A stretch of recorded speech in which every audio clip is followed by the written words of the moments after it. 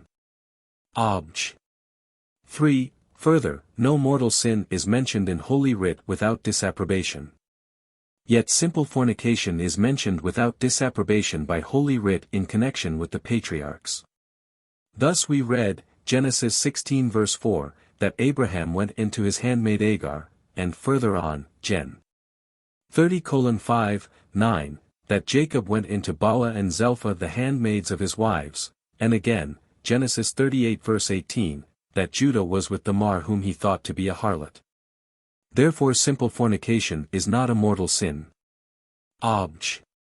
4. Further, every mortal sin is contrary to charity. But simple fornication is not contrary to charity, neither as regards the love of God, since it is not a sin directly against God, nor as regards the love of our neighbor, since thereby no one is injured. Therefore simple fornication is not a mortal sin. Obj. 5. Further, every mortal sin leads to eternal perdition.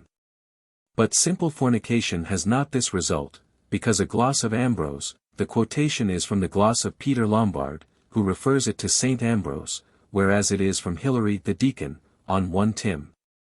4:8, Godliness is profitable to all things, says, the whole of Christian teaching is summed up in mercy and godliness. If a man conforms to this, even though he gives way to the inconstancy of the flesh, doubtless he will be punished. But he will not perish. Therefore simple fornication is not a mortal sin. Obj. 6. Further, Augustine says, De bono conjug. 16, that what food is to the well-being of the body, such is sexual intercourse to the welfare of the human race. But inordinate use of food is not always a mortal sin. Therefore neither is all inordinate sexual intercourse, and this would seem to apply especially to simple fornication, which is the least grievous of the aforesaid species. On the contrary, it is written, Tob. 4:13, Take heed to keep thyself from all fornication, and beside thy wife never endure to know a crime. Now crime denotes a mortal sin. Therefore fornication and all intercourse with other than one's wife is a mortal sin. Further, nothing but mortal sin debars a man from God's kingdom. But fornication debars him, as shown by the words of the Apostle, Gal.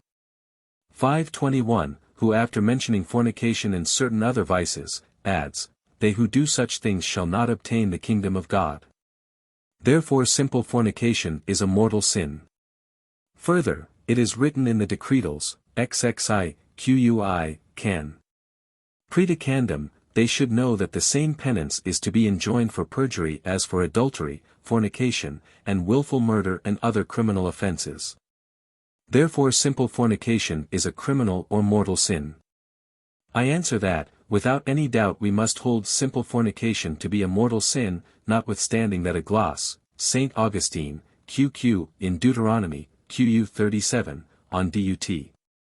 23:17, says, This is a prohibition against going with whores, whose vileness is venial. For instead of venial, it should be venal, since such is the wanton's trade.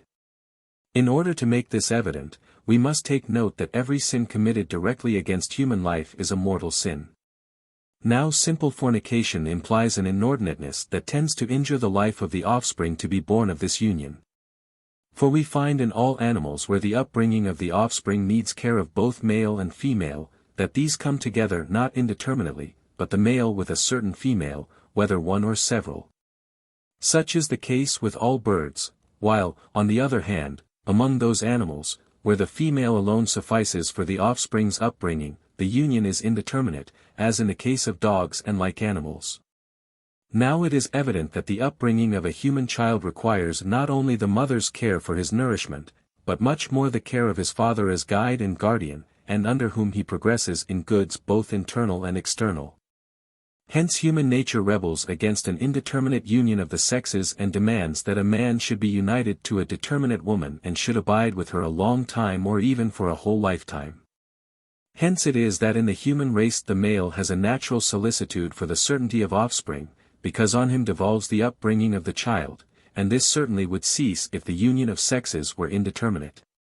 This union with a certain definite woman is called matrimony, which for the above reason is said to belong to the natural law. Since, however, the union of the sexes is directed to the common good of the whole human race, and common goods depend on the law for their determination, as stated above, 1-2, 90 quetzales, a. 2, it follows that this union of man and woman, which is called matrimony, is determined by some law. What this determination is for us will be stated in the third part of this work, supple, 50 quetzales, sequentia, where we shall treat of the sacrament of matrimony. Wherefore, since fornication is an indeterminate union of the sexes, as something incompatible with matrimony, it is opposed to the good of the child's upbringing, and consequently it is a mortal sin. Nor does it matter if a man having knowledge of a woman by fornication, makes sufficient provision for the upbringing of the child, because a matter that comes under the determination of the law is judged according to what happens in general, and not according to what may happen in a particular case. Reply Obj. 1. Fornication is reckoned in conjunction with these things, not as being on a par with them in sinfulness, but because the matters mentioned there were equally liable to cause dispute between Jews and Gentiles, and thus prevent them from agreeing unanimously. For among the Gentiles, fornication was not deemed unlawful, on account of the corruption of natural reason, whereas the Jews, taught by the divine law, considered it to be unlawful. The other things mentioned were loathsome to the Jews through custom introduced by the law into their daily life. Hence the apostles forbade these things to the Gentiles, not as though they were unlawful in themselves, but because they were loathsome to the Jews, as stated above, 1-2, 103 quetzales, 4, add 3. Reply Obj. 2. Fornication is said to be a sin, because it is contrary to right reason. Now man's reason is right, in so far as it is ruled by the divine will, the first and supreme rule. Wherefore that which a man does by God's will and in obedience to his command, is not contrary to right reason, though it may seem contrary to the general order of reason, even so. That which is done miraculously by the divine power is not contrary to nature, though it be contrary to the usual course of nature. Therefore just as Abraham did not sin in being willing to slay his innocent son, because he obeyed God, although considered in itself it was contrary to right human reason in general, so, too, Ozi sinned not in committing fornication by God's command. Nor should such a copulation be strictly called fornication, though it be so called in reference to the general course of things. Hence Augustine says, Confess. 3:8 When God commands a thing to be done against the customs or agreement of any people, though it were never done by them heretofore, it is to be done. And afterwards he adds, For as among the powers of human society, the greater authority is obeyed in preference to the lesser, so must God in preference to all. Reply Obj. 3. Abraham and Jacob went into their handmaidens with no purpose of fornication, as we shall show further on when we treat of matrimony, supple, 65 quetzales, 5, add 2. As to Judah there is no need to excuse him, for he also caused Joseph to be sold. Reply Obj. 4. Simple fornication is contrary to the love of our neighbor, because it is opposed to the good of the child to be born, as we have shown, since it is an act of generation accomplished in a manner disadvantageous to the future child. Reply Obj. 5. A person, who, while given to works of piety, yields to the inconstancy of the flesh, is freed from eternal loss, in so far as these works dispose him to receive the grace to repent. And because by such works he makes satisfaction for his past inconstancy. But not so as to be freed by pious works, if he persist in carnal inconstancy impenitent until death. Reply Obj. 6. One copulation may result in the begetting of a man, wherefore inordinate copulation, which hinders the good of the future child, is a mortal sin as to the very genus of the act, and not only as to the inordinateness of concupiscence. On the other hand, one meal does not hinder the good of a man's whole life, wherefore the act of gluttony is not a mortal sin by reason of its genus.